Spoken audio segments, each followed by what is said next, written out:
Est-ce qu'on peut se tutoyer? Parce que la vie passe trop vite, à perdre son temps dans des choses compliquées. Je trouve que quand on se tutoie, on gagne déjà beaucoup plus de temps. Il y a une forme de rapprochement.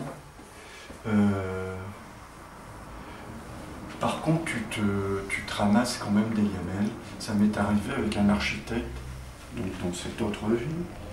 C'était en 2004, j'ai présenté quelques tableaux. À l'époque, c'était l'ancien propriétaire Jean-François Parmentier. Et c'était à l'époque de Lille, capitale européenne, culturelle.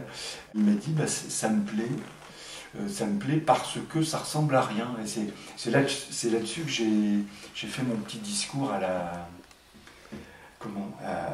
aux Annonciades en disant, quand je suis allé présenter mon travail chez Chem, il m'a dit ça ressemble à rien, mais ça ressemblait à rien de ce qu'il avait déjà vu. Et ce qu'il appréciait, c'était simplement ça, parce qu'il avait l'habitude de voir des gens qui lui présentaient en tant qu'amateur, si tu veux, présenter des choses qui étaient des copies ou qui ressemblaient étrangement à des choses déjà vues. Ça ressemble à rien. Donc de là, j'en ai déduit que j'étais un peintre contemporain. À l'huile, pour moi, c'est beaucoup plus facile parce que tu peux y revenir si tu veux. Tu peux revenir sur ce que tu as fait et puis obtenir des effets. Appliquer une deuxième couche sur une couche qui n'est pas complètement sèche. Et c'est un confort. Pour moi, c'est un confort. Et les fondus que je fais, c'est-à-dire les ombres, etc., que je fais à l'huile, facilement, aisément, puisque tu peux y repasser, y revenir, l'acrylique, il faut aller très vite. Et moi, sur ce tableau-là, je ne saurais pas te dire combien il y a de couches, mais par endroit, il y a facilement 10 couches. Alors, c'est des couches très fines, ce sont des espèces de glacis, tu vois, des choses très diluées. Mais tu passes et tu repasses parce que 10 minutes après c'est sec, tu peux y revenir, donc tu repasses. Ce qui m'intéresse, alors c'est le côté intéressant, c'est que tu vois ces espèces de traits qui finissent par se dessiner, parce qu'en passant, en repassant, tu as des contours qui se créent. Alors ça, c'est pas un tableau qui est fini, hein, c'est pas fini. Et en plus les idées me viennent au fur et à mesure et j'y ajoute des anecdotes. Le glacis, j'ai regardé, parce qu'on m'avait dit, il y en a qui font les glacis, qui passent et qui repassent. Je le fais moi-même comme ça, on va dire, je le fais un peu au pif pour obtenir le résultat que je souhaite. Et voilà, on apprend, on va dire, on apprend à peindre et à dessiner dans les musées, mais un petit peu aussi dans les bouquins. Qui a été mon code d'ailleurs. Voilà, ça c'est un petit glacis, je sais pas comment les autres le passent, mais tu vois, mais j'ai appris tout seul. Je fais ça, si on déborde, c'est tellement liquide que c'est pas trop gênant, ça gêne pas. Et quand ça a pris un peu, selon ce que je souhaite, quand ça a pris un petit peu, je reviens le nuancer, là en l'occurrence avec un jaune. Moi je suis rarement satisfait de ce que je fais, avec le recul, surtout avec le recul. Je peux être très content de ce que je fais, mais c'est éphémère. Ça va être le soir, tu sais, tu t'en vas, tu es content de ce que tu as fait, donc tu parles. Le lendemain matin, je reviens devant le même truc, devant exactement la même chose. Je me dis, putain, mais comment j'ai fait pour être content hier soir? Et puis ça ne me plaît pas. Donc celui-ci, c'est d'ailleurs le premier. Et finalement, c'est à moi celui qui me convient le plus. Et j'ai travaillé au glacis. Ce qui m'intéresse, c'est que donc le glacis des couches très fines. J'ai passé, repassé. Et je me suis dit que peut-être j'allais trouver... Alors tu vois, il y a des choses qui peuvent, moi, me déranger. C'est-à-dire, c'est toutes ces traces de brosse que je n'ai pas forcément quand je travaille à l'huile, tu vois. Ce qui fait que je trouve que enfin, ma peinture me ressemble moins, ou ressemble moins à la peinture que je fais à l'huile. Voilà. C'est peut-être aussi le défaut que j'ai, c'est d'essayer de retrouver l'aspect de ma peinture à l'huile. Et dès que je me suis mis à peindre, donc en 2004, j'ai à la fois attaqué la peinture au couteau à l'huile et la peinture de mes personnages également à l'huile. Hein. Pourquoi peindre? Pourquoi peindre?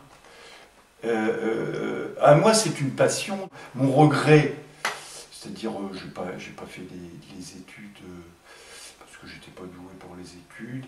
Il y avait le foot. C'était un peu mêlé entre mon côté artistique, mon côté sportif. Et tout ça, c'est un peu mêlé. J'ai jamais vraiment... et ce qui m'a vraiment dans ma jeunesse le plus plu, c'est le sport. Et tu sais, le sport d'équipe. Et je garde des amis 40 ans après. Mais mes plus anciens amis sont des amis de foot, quoi. Commerçants, des fils de banquiers, et tout ce monde-là se retrouvait à poil sous la douche.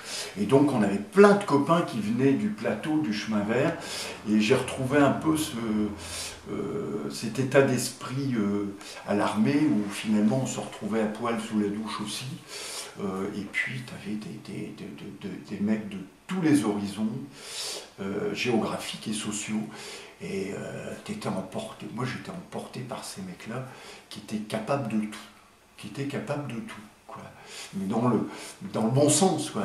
On était à l'armée, stage commando, je ne sais pas si tu sais ce que c'est. Tu portes un fusil mitrailleur qui pèse 30 kilos pendant des kilomètres. Donc tu te relais, tu prends le sac de l'un, fusil mitrailleur de l'autre. Et j'ai retrouvé cet esprit de corps, on va dire, que tu as naturellement quand tu es jeune. Et tu vis une même passion. Alors bien sûr, l'armée, c'est pas une passion, c'est une passion quelque part forcée. Et quand tu y es et qu'il faut le faire, et que tu tombes avec des gens comme ça, je dois reconnaître que le souvenir que je garde de l'armée, finalement avec le recul, est à la fois un grand souvenir des rencontres d'hommes que j'y ai fait, et puis finalement, je me suis dépassé, j'aurais été incapable de me dépasser de cette façon-là. Autre part, sans revenir sur, tu sais, fils d'ouvrier, petit-fils d'ouvrier, ouvrier moi-même, le truc. J'adore faire ce passage à la Michel Serrault, là. Et c'est exactement ça, ma vie. C'est vrai que c'est pas... comment dire, c'est pas une peinture commune. Il y a des gens qui arrivent même, alors que pour moi il y a quand même une certaine évidence entre le haut et le bas dans ma peinture, quand même des gens qui arrivent à me demander dans quel sens ça se tient. Bon, quand je fais un personnage, hein, je trouve que même s'il y a des délires, c'est sûr, il y a des délires, je trouve que quand même le sens du tableau, on arrive à le trouver, mais bon. J'essaie d'être drôle en fait dans ce que je peins. Je pense que ça doit s'entrevoir. J'essaie d'être drôle, donc ça c'est ma personnalité. Donc voilà. Alors on me dit que j'essaie d'être drôle et que je ne prends jamais au sérieux. Je pense qu'il y a un fond de vérité aussi, parce que j'ai sûrement quelque part une profondeur. Sûrement, mais une profondeur très profonde. Très profond. Mais pour ça, il faut bien me connaître. Ou alors, il y a des gens qui sont qui te perçoivent très vite et qui disent « Oh là, mais il y a derrière quelque chose sur moi. » Et oui. Il y a quelque chose derrière. Mais c'est pas évident de le reconnaître parce que on devient vite chiant, je trouve, quand il y a trop de profondeur. Hein.